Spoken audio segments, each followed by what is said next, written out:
Well, here we are back, Michelle, and I jumped in there at the end of where you were talking because I would love to explore with you what your expectations are. Maybe let me just give a little background. I probably, like you, have read the stories of revival. I've read all much more literature than I've read, but I've read so much. There's the healing revival in the US and the Pentecostal revival in the UK, some amazing stories that are just mind-blowing. Yes. Whole communities touched by the presence of God. I think, so I'm going to ask you first of all, do you agree with this? I think that reading them is good, but it can set an expectation in place that history will be repeated and can only be repeated. That's how it was. That's how it will be. That's what we long for. What do you think about that as the positive and the negative of it? I think that's spot on. I think that's absolutely accurate. I think that reading the history and being aware and being a student of what God has done in the past, what does it do? It shows us what's possible, right? It gives us a starting place, but God is infinitely creative. He's a creator. He is the creator. And I mean, he's the source of all genuine creativity, right? And so, yeah, no, like I don't really believe he does anything the exact same way twice. I mean, he doesn't make us. There's not a mold for his creation as people walking around. And so I think we risk missing what he is doing if we try to encapsulate what we think he should do based on what we've read. I'll tell on myself. Yeah. So many people know that I was with Hetty and Roland Baker for a season when I was in Sudan. And I remember when I first heard about her, even years before I ever knew I was going to be in Africa or I would ever meet her or Roland. I mean, I knew they were in Africa. That's about all I knew. I was on my way to India. And I read about how God met her and her story in, the Toronto, Canada outpouring. And I thought, oh my gosh, God, yes, like first off, I thought that the Toronto Airport Fellowship was in an airport. And so I didn't know it was a church. Really not steeped in this at all. On my way to India, it's barely in my 20s, and was like, Jesus, I want what she had, what she got. And I don't think there's any problem of seeing other people's experiences and hungering more for Jesus. But what happened to me is that got conflated over the years of, if I don't get it in that expression, then I'm like a second-class citizen, or I haven't really gotten it, or I must keep pushing for more. And I think there's a culture, and I may get myself in trouble for saying this, but there is a culture within revival subculture presently, as we see it, not historically, but presently, there is a real performative aspect of it, of that there must be more. I have to go after more. I have to hunger more. I have to do this. I have to press in. I have to pray 5 hours a day or soak for 3 days, or, and that it becomes striving, and it can becoming performance that actually pulls us away from recognizing where God is moving right in our midst, and that Jesus's yoke is easy and it is light. It's not something that is this heavy performance burden. And if you don't do it this way, God's not going to show up. Oh, heaven forbid. Yeah. Okay. You dropped something in there, and also at the end of the first session, the first video. God's working in our midst, I think, probably putting a few words in your mouth, but I think that's roughly what you said. So here's a dangerous one. I'm happy to share my expectation. I'm going to ask you first. What is your current expectation?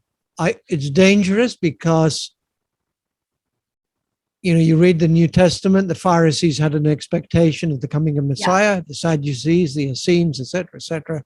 And Messiah comes and, hey, he did not meet their expectations. So allowing for the fact that expectations are what we get involved in, and then God might not fulfill them. What are your expectations? It's a really great question. Okay, well, let's hear a great answer then. Come on. Okay. Pressure. Not sure I have one, but I'll give it a go. Yeah. At least you'll get my honest answer, whether it's great or not. Yeah. Okay, we'll judge that. Yeah, you go for it. Yeah, exactly right. Over these last 10 years since I've come back to the United States from being primarily focused overseas, in different places, not just Africa, my expectations and even my definition of what healthy spirituality looks like for me has changed like 180 in so many ways. And it's not negating what I experienced 10 years ago. That was absolutely valid. And that's where I was at the journey, right? So we're not invalidating and everything, but I'm saying in this season, because there's a seasonality in our walk with Jesus, I'm in a very, very quiet season. And I find I am most aware and connected with being able to sense God's leading and his voice, often walking out in forest and in nature, and that everything has kind of been distilled down for me to not being about revival, not being about church planting, not being about anything that even looks all that great, externally. But it's been just about the simplicity and purity of devotion to Jesus and to Jesus as his person, not even just his presence. And that's another dangerous thought right there. But I think sometimes we get, especially in revival subculture, I'm not talking about actual revival. I'm talking about a subculture that has formed around our conception of revival in the West, primarily and predominantly in America. But it's that we sing about the presence, we press in for the presence, we go after the presence. You can go after God's presence and completely miss his person, because I can be in the same room with you. I'm in your presence virtually, but if we don't talk and have actual authentic dialogue and get to know one another, I'm going to miss who you are as a person. And I think that is one of the things that God has been really just bringing me back to again and again in the season. So I expect him to lead. I expect him to show up. I expect to be surprised. And I expect I'm going to make mistakes, and that's okay. Yeah. Okay. Can I just throw out what I call it my expectation, but just see how it resonates with you. I deeply suspect that we're right now in the middle of something, not in the middle of something has already started. And I suspect that there's lots of people who have got no framework to put it into, but are experiencing, let me just say, something of the transcendent, something of way beyond themselves. And I don't mean by that something demonic, right? Something of heaven. Absolutely. That is just outside of themselves, outside of their own experience. So here's my, this is what I'm going to throw your way and get your response. I wonder whether, if we don't connect with that, we'll keep our prayers going on and our revival meetings, and we'll miss what God is doing, number one. And two, we will let those people down because we won't be able to give them a kind of a Jesus story that will make total sense of what they're experiencing. How does that sound to you? That sounds amazing and straight up perfectly on target. To me, that's absolutely, like I'm going to go back to a couple of videos ago. I think we talked about that experience I had with trying to go in the outdoor that was Yeah. closed of the structure and being turned around and looking for as far as my eyes could see, Yeah. fields and fields and fields of harvest that was ready.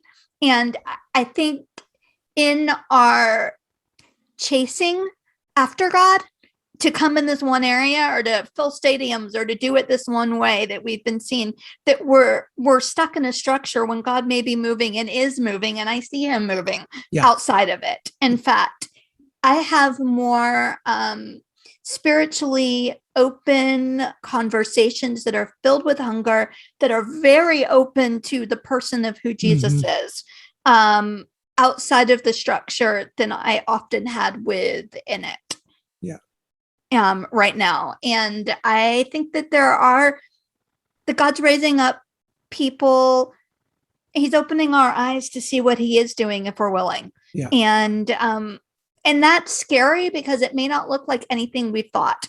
And we may have to lay down some of the expectations that have come not necessarily from God, or even intentionally from leaders, but have come as part of this subculture dynamic that it's a structure that God's doing something different outside of it right now. I think you're spot on. I couldn't agree more. Yeah. Yeah. And I think also history doesn't always help us, because history had a very strong come join us. Yes. But I think there's a real, if there's any joining, it is you go and be joined too. And I was thinking a little bit about Jesus sending them out 2 by 2. So here they go. 1, they're going. 2, they're going out. But for me, it's interesting that they have to connect with a third person, third category of people. Go find men, women of peace, then proclaim the kingdom of heaven's come near. And I do wonder whether we proclaim the kingdom's come near if we stay, or if we stay in our own context without that third element. I think you're right on. I mean, and it's so often, and I see it down here. I live in Florida, for those that are missed where I'm from, at the moment, at least. And I think that there is this expectation that people are going to walk in the doors of the church going, I'm hungry for God. Give me everything you've got. Yeah. Has that happened? Sure. It's happened historically. Could it happen? I'm not ever going to say it couldn't, because God's God, I'm not. However, I don't see him right now in our current state moving in that. I see waves of justice rising. I see waves of people who are looking for something that is genuine, that doesn't look at all like the structure they've been wounded by. Yeah. And can we go and we connect and not have an agenda to bring them into our structures? Yeah. Can we go and just love them and be good friends and be great neighbors? And if there's any frame of historical framework that keeps coming up for me, it's the ancient Celts. And it's like this idea of going and building community with genuinely, and out of that relationship comes great conversation that God then directs in ways that God chooses. Yeah. And I think we're back to the whole walking with Jesus, deeply challenging. Yeah. Challenging when you think of what might need to, or probably does, or definitely does have to change.